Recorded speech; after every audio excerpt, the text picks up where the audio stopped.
this. All right, as usual, we'll go in the room first, and then we'll go to anyone on the Zoom. So let's just kick it straight off. Who wants to go first? Willie Pete, go ahead.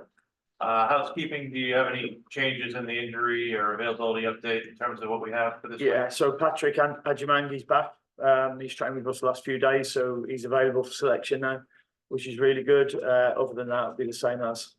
In terms of trying to build on what you did on Saturday, is it easier now to try and see what it looks like after seeing it for a game on film at full speed, or do you feel like you have other things you want to accomplish? No, I think we just need to keep improving. You know, we're far from the finished products, and I think everybody saw that on Saturday.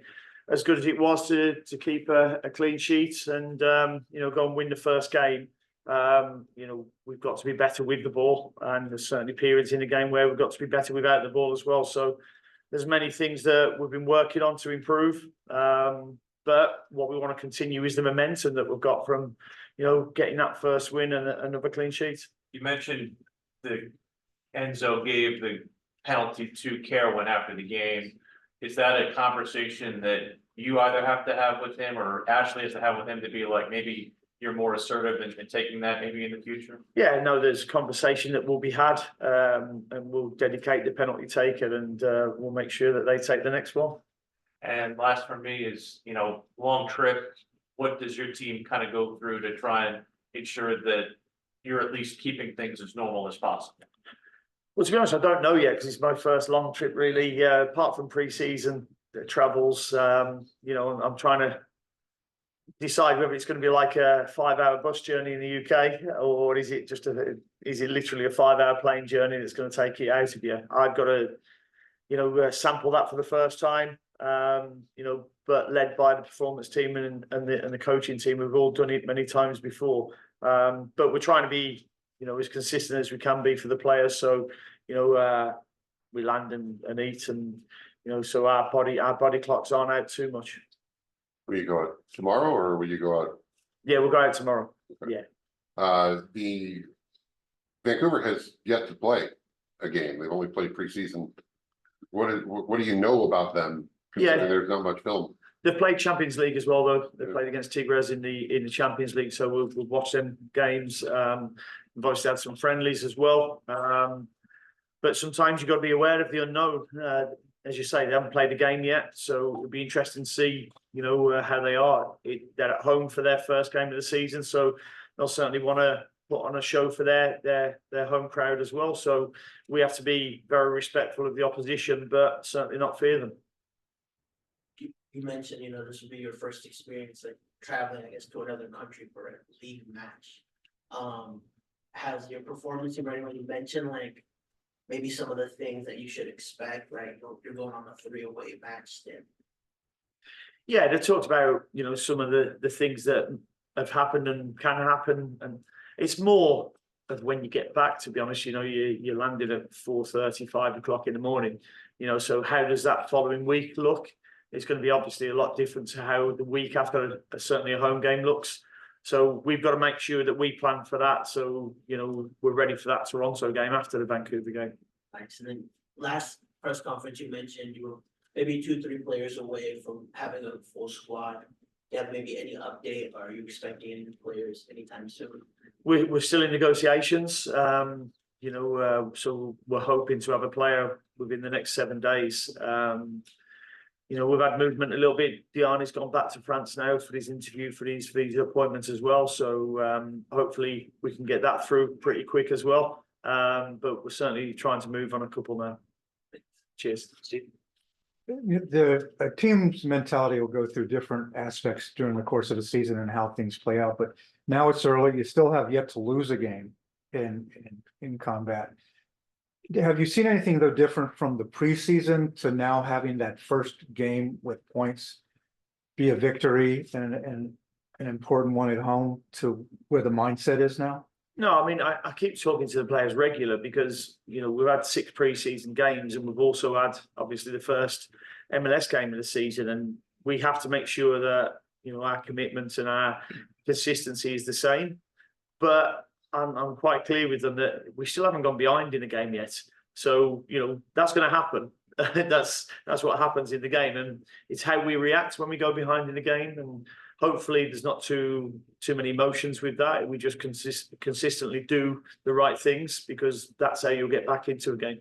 But winning this first one is definitely set a positive stepping stone to a 3-game road trip. Yeah, it has, because I've said many times that results aren't the big thing during pre-season. It's getting that consistency of play, how we're working together, getting to know your teammates.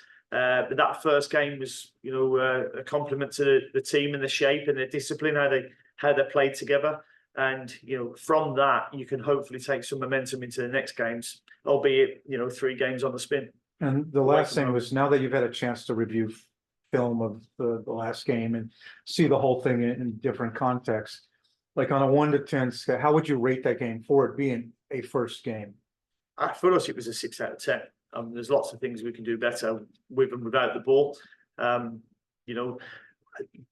Probably defensively, you're probably up at an 8 out of 10, because we restricted New York City to few chances, if any.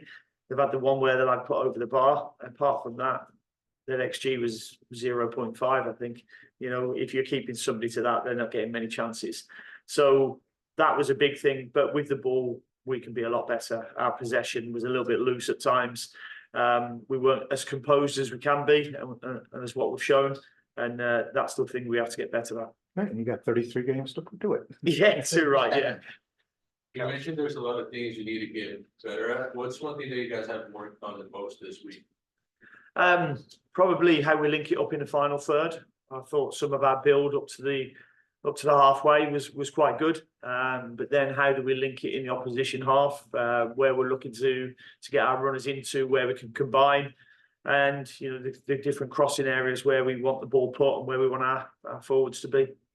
Could we expect any major changes to not only the lineup but the style of play or anything? There certainly won't be major changes. There could be different changes in terms of our tactical outlook on it because of the way they play. I've looked at the way some of the games that they've played, and from what I've seen without the ball, the 3-4-3. With the ball, it's pretty much a 3, a 1, a 4, and a 2. So there's going to be different aspects of the game that we have to work on to be ready for them. Thank you, Carol. Carmen Vargas came off the other night with his head kind of down. How has he responded to that? And then has he heard y'all's encouragement? Yeah, I mean, he's a young player, so you do expect their emotions to be a lot more than a more experienced player, but sometimes that's not the case. But yeah, I've spoken to him. I spoke to him, when he came off. I spoke to him after the game, and I spoke to him in training this week as well. And the big key to it is, I keep saying he gets chances. He makes really good runs. Yeah, people miss penalties. I mean, some of the top players in the world have missed penalties, but still gone on had wonderful careers. And he's got that opportunity to do that still, because he's still young and he's still learning. You're putting him on the right side of necessity pretty much at this point for his crosses, I think he can be more direct coming from the right. I think when he comes inside, from the left, he's coming into a lot of traffic at times. I think when he gets the ball on the right, he can either go to the line and deliver crosses, or he can go direct to goal as well, because he's got that pace and the ability on the ball. Did I read you right? Are you guys going to try and stay on Eastern time and body clock when you go to Vancouver, or how will you? No, you can't, because you've got to have your pre-match meal 3 hours before the game. So we won't be messing around too much with that. The fact is, we'll probably land at whatever time, 6:30 local time, I think it is, which will be 9:30 our time, and we'll eat as early as possible, get to bed, and then get up in the morning, have our breakfast and pre-match, and get ready for the game. Is that a part of the world you've ever been to? It's not actually. I'm looking forward to it. It's meant to be beautiful. So I am looking forward to going to Vancouver. But the trip is only worthwhile if we come back with 3 points. Yeah. Sam, still. Hey, Coach. Hope you're doing well. So first, I have to ask, with the hole still at the on the wing side, did you have any consultation in the the team's roster decisions at the end of last year before you came on, or just all of that predated you? No, that all predates me. Yeah. Okay. So another question I wanted to ask is, when we talk to the players, after we talk to you after the game, you know, we saw a lot of things that were different from last year. You know, Enzo talked about just, you know, giving Kerwin the penalty to boost his confidence. It seemed like there was a lot of discussion of teamwork. How have you been fostering that culture, and what have you been seeing from the team really coming together as a cohesive squad?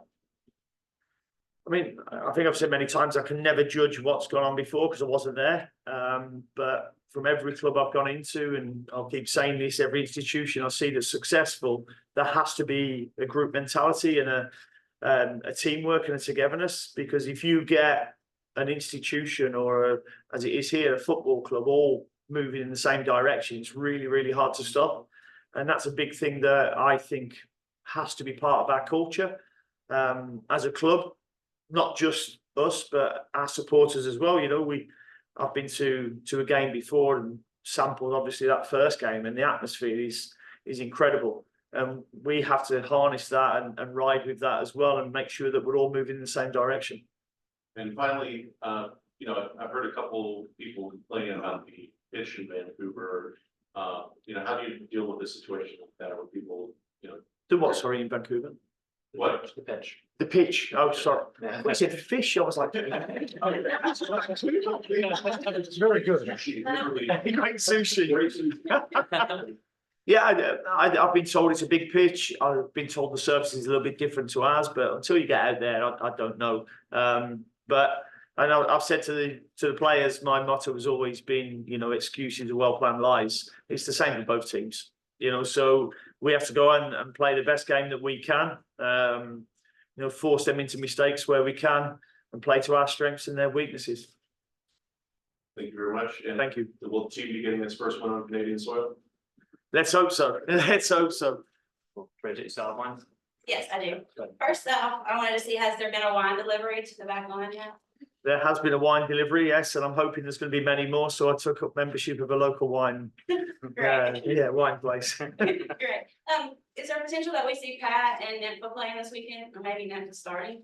There's a possibility because they're both impressed in training this week, but we'll assess it tomorrow. I'll name the team in the morning, and as ever, the players will be the first to know. Okay, and last thing, what is one of, I know you said there were a couple of takeaways that you had after the game. What is one of the biggest takeaways that you took that y'all implemented in practice this week? I think our defensive structure, I thought we were really solid. You know, we'd watched, and a credit to Rohan, who does our analysis as well. He'd watched lots of New York City games. They want to go and play through the middle. And we restricted that. We made them go around the outside. Once they played through the middle in the first half, and Andrew had to make a really good tackle. So I think our defensive discipline without the ball was really good. We forced them into areas they didn't really want to go, and we wanted them to go. You know, I think it just made our box defending a lot easier. Thank you. Thank you. Still one more. Yeah, we'll go two more here in the room and then we'll go to Zoom. Okay. In terms of Yuri versus Basha, is that more of a, since they're kind of different players, is that more of a what you need on a given day type of thing or at a given moment? Or do you consider that a 1 versus 1 positional battle? No, I think, you know, all players who are playing the similar positions are always having a competition against each other. And I've said to them from the start that the training week, as soon as that New York City game is over, then I'm looking towards, you know, the next game against Vancouver and what my team's going to be. They've got every opportunity during the training week to impress me and impress on me. So, you know, whether that be at the moment Nympha, whether it be Kerwin, whether it be Yuri fighting for positions, I like the competitive elements, and, you know, I'll play the best ones who I feel have trained well. Yesterday, Junior met with us and said that the players have to remain humble. You can't read the papers, read the internet, everybody telling you how great you are. Is that something that is a mindset amongst players, or is that something that you're kind of reinforcing with them, that it's 1 week and what happened last week doesn't really matter when you're getting ready for the next one? I've never really said to them anything about not reading papers or media or social media, you know, because you can't stop people, you know, but I said the most important thing is what the other people in and around you in that dressing room think. You know, if they think you're a good teammate, then you're onto something. If they think you're, you know, looking for special attention, then that can become a problem. So we're trying to foster, you know, a good relationship within that dressing room with a good team spirit, and I think that can take you a long way. The guys remaining humble. I mean, after that first win, I mean, everybody's first home opener win, all the joy that came with that, but is this group staying grounded pretty well? It's one game. We've got 33 to go, and the next 3 are on the road. So we have to remain humble. But you know, I've got non-negotiables, and one of them is hard work. You have to work hard to get rewards, and the players are aware of that, and we'll be working extremely hard. You know, going into this game now in Canada. All right, let's go to the Zoom. Okay, let's go to Nick Finelli first, and then we'll finish with Danny Grahams and John Hayes. Okay. All right. Thanks, Coach. Hi, So, Nick. hi. Wondering, based on, sorry, let me start again. So how much of you and your coaching staff do you devote towards developing your own play versus looking at what the opponent is doing? Because now it's like every week we have a new match. So what is your approach? My approach is probably 80% are concentrating ourselves and 20% on the opposition. You know, I think you're in control of what you do and what you can do. You're not in control of what the opposition do, but it gives you a good insight into, you know, you have to have a look at their strengths and weaknesses, and you have to nullify their strengths and you know, play to your strengths over their weaknesses as well. So that's something that you have to do. So, you know, I always think it's generally 80-20. All right. And then a follow-up, there's supposed to be snow on the ground. It's snowing right before you get there. Temperature is going to be around 34 most of the time, close to freezing. Is there anything in your play that you do differently because of that weather? No, I believe there's a roof on the stadium, isn't there? So they can close that. They can close that for us. That will help. But sorry, yeah, I wasn't thinking about that one. Yeah. Yeah. No, so there's not too much. You know, run around a bit more, keep warm. All right. Sorry.